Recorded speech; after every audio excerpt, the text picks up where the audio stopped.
Dave Modick here with Coast Airbrush TV, and with us back in the studio is Mr. Mike Taylor from House of Color. Dave, how you doing, buddy? Always good to have you here, Great my friend. to be here, buddy. Hey, we're going to talk about the House of Color striping and lettering enamel today. And we've got a project here in the house that Rhino and Kiwi Terry are working on, which is the Coast Airbrush Buggy. So we're going to work on the sand car today, and Mike's going to be striping on it along with Jeff Stiles and also Tom McQueenie. So why don't we go take a look at this project and get right on it. Okay, Mike, let's go over here and take a look at what Stiles is working on. Yeah. Hey, Jeff, how you doing, man? What's going on, Dave? God, how's it going, Mike? That is looking good. really tight, isn't it? Yeah, it is. Very clean line. What we chose today is just going with the House of Color urethane striping and lettering enamel black. Just a regular black. Yeah, no intermix, just a solid black. Yep. And man, that looks really, really tight. Yeah, it lays on really smooth, gives you a great texture, smooth, flat. Once you clear over it, it comes alive. Yeah. Hey, Jeff, I got a question for you. Since you do so much striping and you're well-renowned, what's the consistency you like? Because we get a lot of calls of people like, well, should I reduce this? And it's kind of, for me, it's more of a feel. I kind of know, I've been doing it a long time, so I kind of know the feel that I like of the consistency. Some guys I know like to over-reduce it so it's very thin. What is your preference? Well, Mike, you know, there's a lot, every striper is different. Right. You know, you're along the lines of what I do. I palette, all I'll do is dip a little bit in the thinner. Correct. And a little bit in the paint. Right. And that's the feel that you're talking about. Correct. You're looking for a little resistance though, too. Right. Yes. You don't want it too stringy, too wet to where it's moving around on you, Right. but you don't want it to where it's too tight. You got to have a Just little drag bit it. of resistance, and that drag actually helps in pulling those lines. Right. It's going You to keep also that have brush to together. remember that the atmosphere that you have here, every time that you thin it, that's going to over-reduce it. It's going Right. to thin it out. Temperature. The color's going to get weak. So what you want to do is take the House of Color black and add some more color to it as you keep Right. going, because it's going to dry out on you as you go. No, so that excellent. consistency you have to keep all the way through. Excellent the job. tip. Excellent tip. Well, talking about reducers, the House of Color makes the U00, which is a standard reducer that they have. And this is pretty much good for all types of just regular room temperatures in most situations or on really warm days. Right. You can use the RU311, which most I people like. do. Yes, a lot of people use the prefer that. RU311, Yeah. which is traditional, medium reducer for the rest of the regular urethane line. But the U00 is the common striping reducer that we use. Right. And in some situations, we got guys, Mike, that are looking also, like say it's a really hot day and you're striping the length of a car, I'll tell them that they can put a little bit of the KU200 catalyst, which is a striping catalyst inside of there. And that's going to help pull a longer line without it actually air drying as fast. Correct. Right? Correct. So, check it out. Jeff's got some right here. So yeah, the striping and lettering reducer that they have here, that's just the U00. Yep. Okay. And it comes in the smaller 16-ounce can, which is kind of nice, so you don't have to go buy the pint larger size, course. Little pint as size. well as the KU. KU200. 200, yes. Yep. Very important to keep that closed off. Make sure you clean the top of the lid there and keep it closed off. But that's the striping catalyst. And the other thing that we kind of can talk about, I think, is the other uses for the KU200. Let's say you wanted to stripe on top of the clear coat, right? Right. Very important. If you're going to stripe over the clear, you definitely want to catalyze it. And that It'll makes hold it up better. just as strong as regular clear coat. So fuel resistant, Right. Somewhat chip resistant, and really, really strong. So if you're wiping it down or even buffing your car out and getting close to the stripe line, a traditional striping, over the clear without a catalyst in it, it'll rub right off. Right. So this activates the actual urethane component inside the urethane enamel. Correct. So that's what the striping color is in essence a hybrid. It's a urethane and an enamel, kind of both. Exactly. So that's also really, really good when you're clear coating over the top. As I know you've mentioned time and time again, and Stiles mentioned, it lays down kind of flat. Yep. So that makes it easy to ultimately clear with the clear and not have to sit there and chase your tail where you're putting on a lot of layers of clear to the point where you might reactivate the enamel. Yeah, you know what? And that's funny you said, because a lot of times when guys are striping, especially with some other products that I know of, is after you clear it, it can be sitting for a few days. You go ahead and wet sand and you start polishing. And as you're polishing, you're heating it up. It's actually moving the striping underneath. Yeah. It's pretty bizarre. So this seems to be pretty solid. We're really happy with this line. And all the colors are intermixable, and there's quite a few colors to choose from, but completely intermixable. Yeah, and I think a lot of us as stripers, we really like to intermix and create our own thing. But right out of the can, they work fantastic. One of the things I was talking about just the other day to a customer is a good friend of mine by the name of Craig Frazier, who you probably all know. Craig.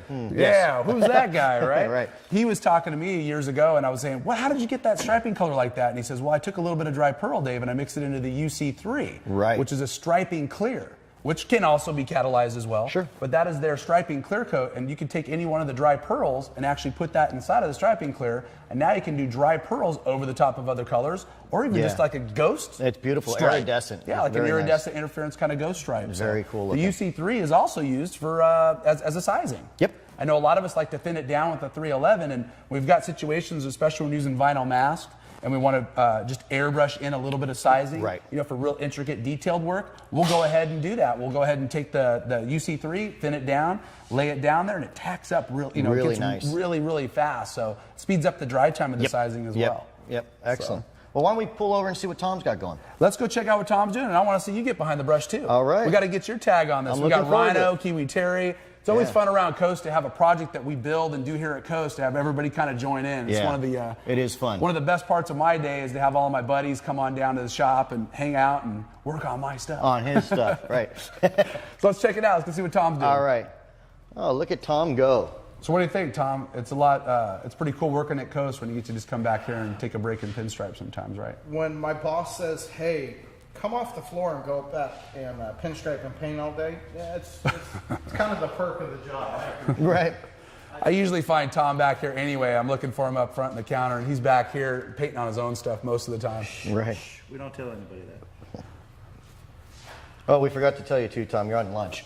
Oh, did you clock me out for lunch? Yeah, you're clocked out. That's the other best part of my Yeah. day is when my good friends like Mike Taylor can point out things like that. Nice.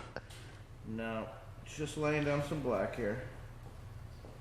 It was Rhino's idea to go ahead and lay the stripe on the outside of the beveled edge graphic. Originally, I thought it looked pretty hot the way it was, but I was really impressed when Tom accidentally pulled some lines on it. Leave it to And I said, "Wow, that looks really good." And I kind of said, "Yeah, Rhino's got that one nailed. He really, Well, it really, he really was right to go ahead and punch that out." yeah, it finishes it off. It does. You know, which is looking really good. It's just got that boat graphic that I really like as well. Yeah, it does. And this is a larger project as well.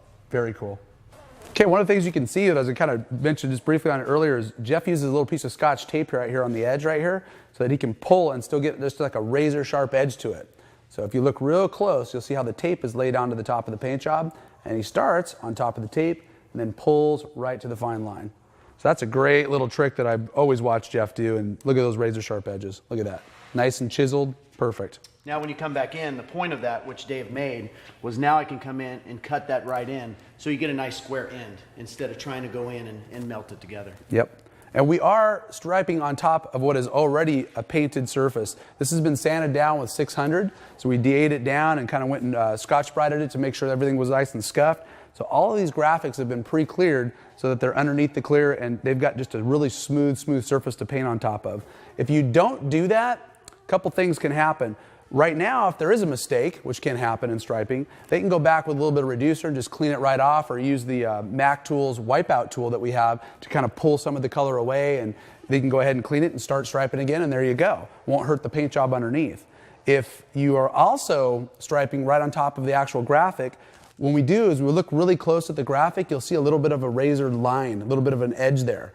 And sometimes that's just how paint jobs are done. If someone's looking for a better paint job, that's one of the things that I would look at to kind of constitute what a better paint job is somebody who's taken the time to clear coat it, sand it, get it smooth, stripe it to where we don't see that little line or that little ridge inside the color. A lot of time with that too, Dave, is if you do it right over the graphic and you do clear coat it, that edge when you wet sand to polish will turn white and it'll be a line, look like a cut line. Great point. It'll come through and you'll see that just really defined cut line. And if you don't want to go through the steps of doing the urethane clear, go ahead and use the SG100. That actually works. You put 3 coats on that. You could nib that down with a Scotch-Brite, break down those very fine lines and stripe Another over that. really, really good point. Now I know why we have the guys from House of Color here, right? Yep, and if you have a mishap, you can lightly nib it down and you get right back on what you're doing. Yep. Yeah, the inner coat's not going to be a catalyzed surface, but it certainly will get rid of some of that ridge. And as Mike mentioned, just be careful when you're nibbing that down. Just a little bit of Scotch-Brite, a little bit of water sometimes on top of there just to kind of lubricate it and check it and just nib it just lightly. All right, this job's moving right along with 3 guys on it. It's going quick. Really, really fast. Yeah, it is. Now that black seems to be covering really, really good. And I know Styles was just mentioning earlier, you know, in the past there has been certain batches that, you know, were being manipulated and played with. But I'd say you guys have really, over the last year, just had everything nailed down. Well, you know, that's been a big focus, is keeping the consistency so that when you open up a can, you are getting the consistency without it either too clumpy-ish or too watered down, so to speak. So this stuff's very consistent and seems to be working well. Jeff, what do you think? You could do about a 4-foot stripe if you really needed to? Oh, you can go even farther than that. Excellent. This will pull and pull and pull. You can probably pull almost the whole side of a car with the right reducer, a slow reducer. Right. Okay, Mike, I know earlier you were mentioning about the dry times, and I noticed your hand's getting close to this line right here that you just striped. Yeah. What do you think? That looks like it's kind of flashed off. You can see it's a little bit more dull compared to like what you just did here. You think Yeah, that's and dry? you know what? That's what's nice about the House of Color stuff. Check it out. Look at that. Didn't Wow. smudge it around. Look at how nice and dry that is. And it's That is very beautiful. smooth, right? So when we clear it, it's going to be very clean, and we're not going to have a big beveled edge. Not going to have to do a lot of wet sand. We'll just nib it down and go ahead and polish right over it. That's awesome. And that was just a couple minutes ago. Just a few minutes ago. Hey, another line off of what Mike was just talking about, how the paint dries so fast. House of Color kicks off really, really fast. What I've found in the past is while working on an OEM paint job on a Harley, you have to stripe the one side and then stripe the other. If you don't have the racks to hold it, you have to lay it down, stripe one side, and then back on the other. If it's not dry, you're going to smear that paint.